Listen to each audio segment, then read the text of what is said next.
He's dead. Really? Falcon asked. I knew it! I didn't think they'd What kill did him I off say? so soon. Oh well, easy come, easy. What is up, guys? Doing? Welcome back to their video. And it's time for more Sodor Retold. This is an exciting one because we're finally in season 4, which means we are now getting the narrow gauge engines. So as you know, they're uploaded by Victor Tanzig. So the original video is in the description below. Be sure to subscribe, check them out. And if you enjoy my videos, be sure to leave a like and turn on all notifications so you don't miss an upload. Also, I did just launch a new merch store, so if you want to buy some fun stuff like this hat, this shirt, links in the description below. Also, you get 20% off everything, so I highly recommend it. All right, let's waste no more time. Get into it. Let's do it.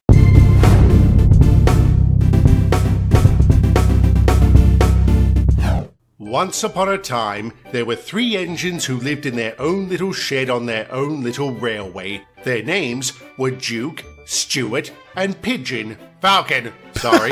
Duke was the oldest and named from his grace the Duke of Sodor. He was proud of this and loved to keep the youngsters in order, even though they didn't much care for this. Bog off, Grandpa, they would say. That was their nickname for the old engine, and every time they used it, he would reply, "At least I got this far." Indeed, he had come Oh my God. far. He had outlasted many other engines, including Smudger. Shh, we don't talk about him. Who's Smudger? Get to him. Nobody. Come on, we do Grandpa, here. tell us.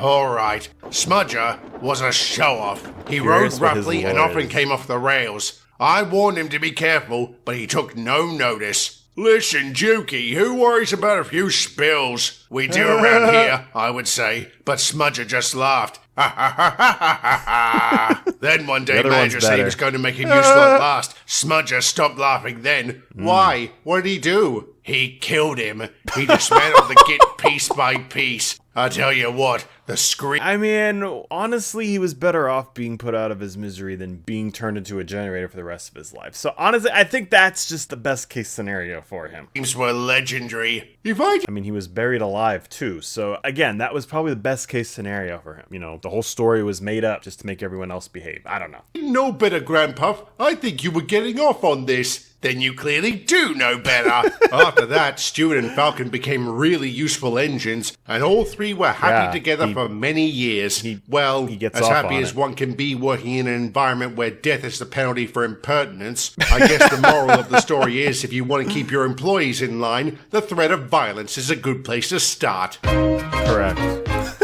Duke had had a very busy day, so he settled into a siding where he could take a nap. Stuart noticed this, and a devious thought crossed his mind. It was too good to keep quiet, so he raced off to tell Raven. Falcon, sorry. Oh, I love this running joke, right? We're just going to keep calling him a different bird every time. That's great. Stuart's idea was a good one. The pair returned to where Duke was dozing and struggled to suppress their sniggers. Shh, Stuart whispered. We don't want to wake him up. You're right, What are we Falcon doing? replied. Come on. That would be rude. You ready? Yep, They're gonna wake on him 3. 1, 2, 3. The pair blew their whistles loudly, and nothing happened. Duke dead? remained soundly asleep. Stuart and Falcon were baffled by this. I'm baffled by this, said Stuart. Aren't you, Falcon? According to the Heavy narrator, sleeper. yes. Louder. I'll be right back. He soon returned with the a very tank. large gun. Firing it doesn't it, even fit on the great railway. Boom echoed everywhere, and still the old engine didn't wake up. Bro, Stuart it's also dead. tried something outlandish, A tugboat? which didn't work. Oh, a They Tug's finally character asked would've their been great crews to there. look him over, and they discovered the problem. He's dead. Really? Falcon asked. I knew it. I didn't think they'd What kill did him I off say? so soon. Oh, well, easy come, easy go, Stuart Wait, replied. why are we- Rest in peace, Grandpa. are we- What did you call me? Ah! Oh, never mind. I was like, we can't kill him yet. One day on the Mid-Sodor Railway, hey, that rhymes, Duke's driver and fireman showed up for work, and they weren't alone. What's that you've got there? Asked Duke. It's called a dog, Duke, his fireman replied. I know what it is. I'm wondering why it's here. We found him along the way and thought he must be lost, so we decided to bring him with us. Is that Bulldog. Okay, very clever. Bulldog. Yeah, okay. Let's see what we're doing with this. safe bringing a dog to work? Asked Stuart. We'll soon find out. The puppy rode around in Duke's cab. His crew took good care of the little fellow, and the passengers loved seeing him. Of course, they asked if any one of them owned the dog, but nobody did. Elsewhere, Stuart and Falcon. Pelican! Elsewhere, Stuart and Falcon were also making guys, inquiries. I'm pleased to say they eventually found the Fiona, a little girl who had been frantically looking for her puppy all day. She and her parents were quick to pick him up. "Thank you so much," said the father. "We hope he wasn't a bother." "None at all," said Duke. "He's a good boy. What's his name?" "Cupcake. We'll make sure to bring him around from time to time. Goodbye." "Cupcake," Falcon began. "That should qualify as animal cruelty. At least he's not named after a bird," Stuart teased. But before Falcon could retort, it happened. "God damn it. Birdie killed it!" All right, I didn't hit the family or their dog. Then whose blood is that? Some homeless guy. Oh, that's all right then. Oh, yeah, it's okay. It just doesn't matter.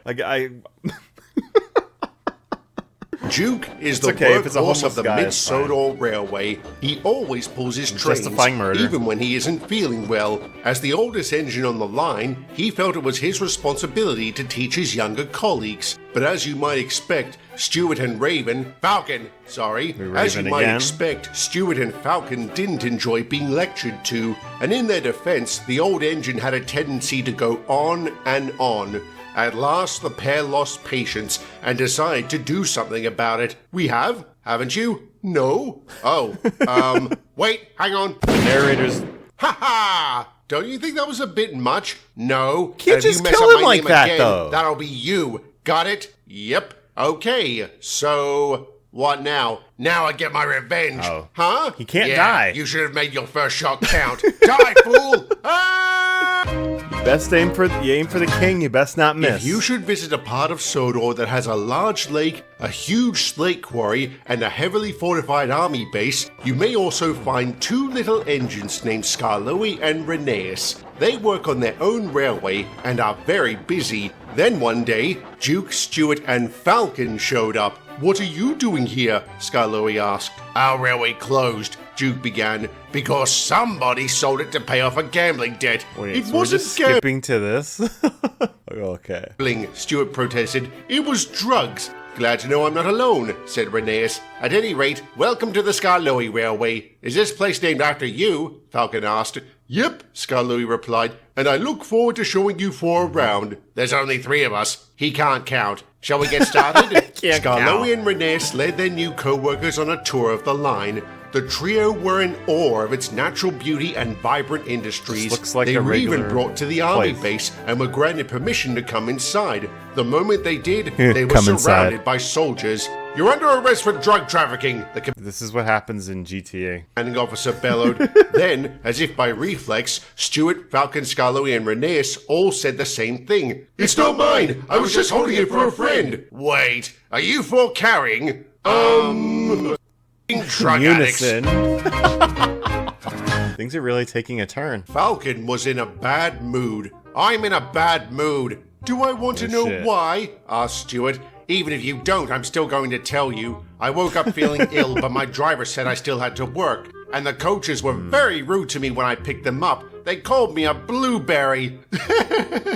I'll have to remember that one. "Don't interrupt." As I was picking up my Would you rather passenger... be called Raven or Pelican or whatever? Gordon starts going on about his new coat of paint. I asked my driver, "When do I get one?" And he said, "When hell freezes over." Sounds fair. "Shut up." And then to cap it all off, after I was finished with the coaches, I had to pick up some slate trucks that exploded in my face. How was slate explosive? Spontaneous combustion. And because I'm a masochist, I'm going to ask a really stupid question. How could this day get any worse? Wait, seriously? I'll tell you. Yeah, you've suffered enough, and I'm feeling unusually generous. Oh, Wow. Well, thank you very much. The narrator. On second thoughts, I've changed my mind. Oh. No! Well, I did kind of bring this on myself. He changed his mind. Oh, shit. All right. Well, there's another fun series of Sodor Retold. Can't wait for the next ones. You guys know the drill. Comment your favorite part below. We'll see you guys next time. Like, subscribe, turn notification bell on for each of your upload. Twitter, Discord links, those are in the description below. We'll see you guys next time. Have a great day. Stay safe. Everybody, have a good one.